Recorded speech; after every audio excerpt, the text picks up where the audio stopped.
Hello everyone and welcome back to Today in Reptile News. We have a new logo, only because my cats actually destroyed the last one. I take it off every day when I go to class, and unfortunately the cats spilled coffee all over it that I didn't even know I had in the mug. They tipped a mug over on top of it and I thought, well, that sucks. It's still there on the floor. I tried to clean it off, but you know what? Let's get right into the news. Before you guys accuse me of drinking alcohol on this news show, on this very professional news set, while I'm joined by Nicolas Cage, this is alcohol-free, extra ginger brew, Reed's Jamaican-style ginger ale. I'm a big fan of Jamaican ginger ale, but I have not had this brand.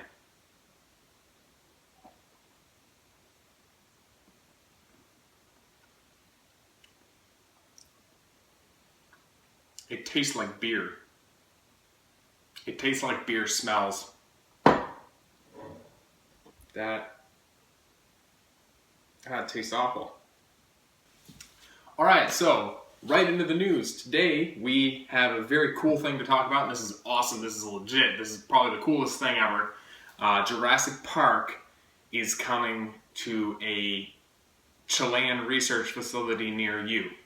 Now, researchers in Chile have been screwing around with the embryos and the genes of the embryos of chicken eggs, and they're creating, bit by bit, dinosaurs. A couple years ago, I remember hearing about, instead of having a beak, they had a snout, and it had teeth in it.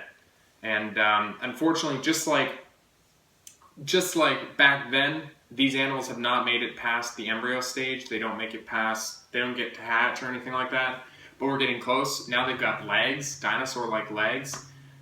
And now they're, aside from the dinosaur-like face and other features like that, they now have dinosaur legs. So they've got a pretty good dinosaur going on right now, but unfortunately it's not able to hatch for whatever reason. And for whatever reason that is, it's unfortunate because I really want to own I've got a bunch of different, like a top 10 list on animals that I'd like to have later on down the road.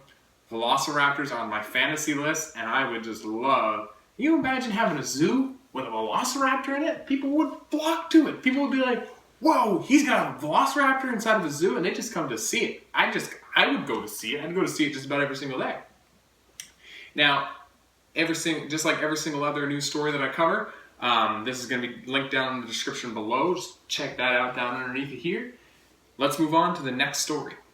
Now, back in the fall, I remember hearing about this new kind of theory that was proposed, and it was kind of tested about how constricting snakes kill their prey. Now, this has been kind of a settled topic for a long time, years, millennia, that they kill their prey via strangling them to death, asphyxiation. That was challenged, and one of the theories that was proposed was that the snake cuts the blood supply off to the major organs, thus causing very quick death. Because if you ever try to strangle something, like in snares or something like that, the animal does not die very quickly. And that's what dumbfounded a lot of researchers back in the fall, was that, and I imagine it's dumbfounded researchers way in the past, but this is just what I know of, because caiman and the like can hold their breath for over an hour. So why does it only take like 5 minutes of strangulation for an anaconda to kill it, while it can hold its breath for over an hour? So it's very, very complex and very confusing, and so they started to put new theories in line, and one of the theories was, of course, that it cut the blood flow off to the brain and all the vital organs. Now there's a new theory that's been proposed. Sorry, I can't speak tonight. And the theory is that the snake gives the prey item what you call a red out. Now the interesting thing about red outs is that red outs are actually most commonly found in jet pilots. What happens is your brain and your skull gets overloaded with blood from the rest of the organs. The reason it happens with jet pilots is negative G-forces sends the blood up to their head, and what ends up happening is they conk out, they knock out. And with the prey items that the snakes have, it leads to a very quick knockout and then death. That's what the theory is right now. As always, the link is down in the description, and I personally cannot wait for the science to be settled on this. Whether or not it's going to be settled in the long run, I don't know.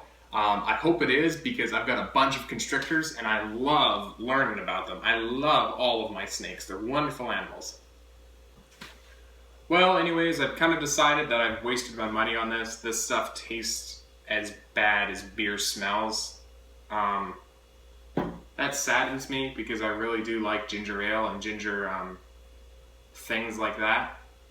So I might take a toonie down to the store and buy a ginger, old-time ginger ale. You know what? I'm going to do that. Hold on. Now this stuff. This. Old-time Jamaican ginger beer. That's what it's called. It's non-alcoholic, but it's very good. Thank you guys so much for watching. I'm trying to get back to all the comments that are on my channel right now. I'm running behind because I've got 3 projects that I'm working on right now. 2 of them are with people, like other group members. 1 of them is by myself, and I have a test tomorrow. And it's busy. It's near the end of the year, so like end of the school year. So I'm sorry that the upload schedule has been a little bit rough, a little bit patchy. But I'll try as hard as I can to get these out on time for you guys. Thank you guys very much for watching. As always, this has been Today in Reptile News with your host, Marcus Dell'Olio. Have a good day. I'll see you tomorrow.